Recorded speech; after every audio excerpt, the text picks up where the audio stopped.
કરજણ જેટકો સબસ્ટેશનમાં ચોરીનો નિષ્ફળ પ્રયાસ.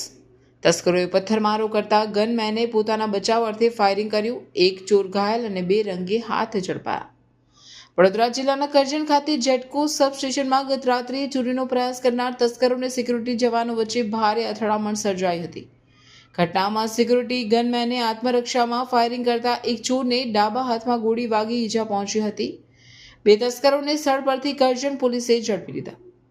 મોડી રાત્રે તસ્કરો જેટકો સબસ્ટેશનની દિવાલ કૂદી અંદર પ્રવેશ્યા હતા. ચોરી કરવાની નીતિ સાથે પ્રવેશ કરેલા તસ્કરો પર સિક્યુરિટી જવાનોની નજર પડતા તરત જ તેમને અટકાવવાનો પ્રયાસ કરવામાં આવ્યો હતો. જોકે ચોરોએ સિક્યુરિટી કર્મચારીઓ પર પથ્થરમારો કરી હુમલો કર્યો હતો, જેના કારણે પરિસ્થિતિ તંગ બની ગઈ હતી.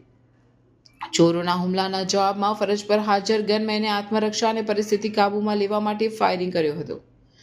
ગોળી લાગતા એક ચોરના હાથના ભાગે ગંભીર ઈજા પહોંચી હતી. આ દરમિયાન સિક્યુરિટી સ્ટાફ અને ગનમેને 2 તસ્કરોને પકડી પાડવામાં સફળતા મેળવી હતી, જ્યારે એક અન્ય ચોર અંધારાનો લાભ લઈ ફરાર થવામાં સફળ.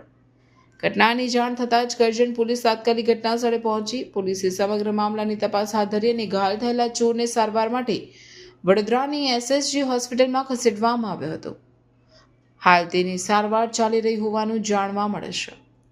પોલીસ દ્વારા પકડાયેલ બંને તસ્કરોની પૂછપરછ શરૂ કરવામાં આવી છે. તેમની પાસેથી અન્ય ચોરીની ઘટનાઓ અંગે મહત્વની માહિતી મળવાની શક્યતા છે.